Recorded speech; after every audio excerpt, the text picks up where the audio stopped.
സ്ഥാനാർത്ഥി തന്നെ പറയുന്നു തനിക്ക് ആഗ്രഹം ഉണ്ടായിരുന്നില്ല എന്ന്.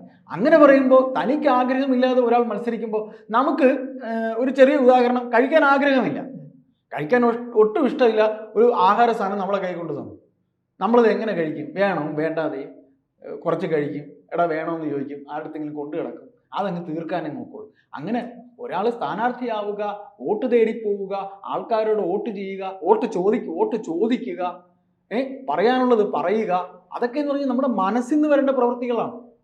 അത് ഒരാളെ കൊണ്ട് നമ്മൾ ഇൻജക്ട് ചെയ്ത് ചെയ്യിക്കേണ്ടതല്ല. പക്ഷെ പാർട്ടി പറഞ്ഞാൽ നിൽക്കുക എന്നുള്ളതൊരു, അവിടെയാണ് എം സ്വരാജ് പറഞ്ഞത് പാർട്ടി പറയുന്നത് ഞാൻ അനുസരിച്ചു. ഈ തോൽവിയിലും അദ്ദേഹത്തിനെ പഠിപ്പിക്കാൻ പദശകലങ്ങളൊന്നും പ്രത്യേകം കണ്ടുപിടിക്കേണ്ട കാര്യമില്ല. അദ്ദേഹം പദശകലങ്ങളുടെ സമ്പത്തുള്ള ആളാണ്, അറിയാമല്ലോ.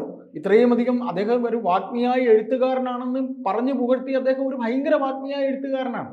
അദ്ദേഹം കൊണ്ട് സാഹിത്യകാരന്മാരൊക്കെ ഇറക്കി. അപ്പോഴാണ് ജയശങ്കർ സാറ് പറഞ്ഞത്, നിങ്ങൾക്കറിയില്ല, രാഷ്ട്രീയക്കാർ ഇങ്ങനെ പറയണമെങ്കിൽ ആ പറയുന്നതേ ഉള്ളൂ, മറ്റതൊക്കെ ലോക വിഷങ്ങളാണ്. സാഹിത്യകാരൻ എന്ന് പറയുന്നത് ലോക വിഷങ്ങളാണ്, ആ വിഷങ്ങൾ. എനിക്ക് അദ്ദേഹം ചിരിച്ചു പോയി അറിയാതെ. അപ്പൊ അതുകൊണ്ട് അവിടെ ഇഷ്ടമാണെങ്കിൽ മാത്രം പാർട്ടി പറഞ്ഞാലും നമുക്കൊരു സ്വയം ബോധ്യം വേണ്ടേ? ഇപ്പൊ എത്രയോ പേരുണ്ട്.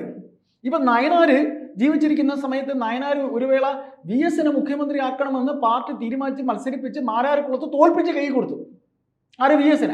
എന്നിട്ട് അന്ന് നയനാർ പാർട്ടി സെക്രട്ടറി ആയിരുന്നു. നയനാർ ഞാൻ മത്സരിക്കുന്നില്ല എന്ന് പറഞ്ഞു. അവിടെ വേറെ രാഷ്ട്രീയം കളിച്ച് അദ്ദേഹത്തിനെ കൊണ്ട് മത്സരിപ്പിച്ചു VS. എന്നിട്ട് അദ്ദേഹം മുഖ്യമന്ത്രിയായിട്ട് പിന്നെ തൃക്കരിപ്പൂരിൽ നിന്ന് അദ്ദേഹം ജയിച്ചു. അപ്പൊ അതൊക്കെ അതീ പറയുന്ന പോലെ പാർട്ടി ഉണ്ടാവും, രാഷ്ട്രീയം ഉണ്ടാവും ഒക്കെ എന്നതിനേക്കാൾ ഉപരി നമുക്ക് ചില വ്യക്തിപരമായ ചില കാര്യങ്ങൾ കൂടെ ഉണ്ട്. അയ്യപ്പദാസിന് ഇഷ്ടമുണ്ടെങ്കിൽ അയ്യപ്പദാസ് ആ ഷർട്ട് അന്നത്തെ ദിവസം ഇടുള്ളൂ, ഇല്ലെങ്കിൽ ആ ഷർട്ട് അയൺ ചെയ്തിട്ടില്ല എന്ന് പറഞ്ഞ് ഞാനങ്ങ് മാറ്റി വെക്കും. പക്ഷെ പാർട്ടി അച്ചടക്കം എന്ന് പറയുന്ന ഒന്നുണ്ടല്ലോ. അച്ചടക്കം പാലിച്ചതിന്റെ ഇതാണ് എം സ്വരാജിന് ഇപ്പൊ കിട്ടിയിരിക്കുന്ന ആകെ ഒരു പിൻബലം. അച്ചടക്കം പാലിച്ചിരിക്കുന്നു എം സ്വരാജ്.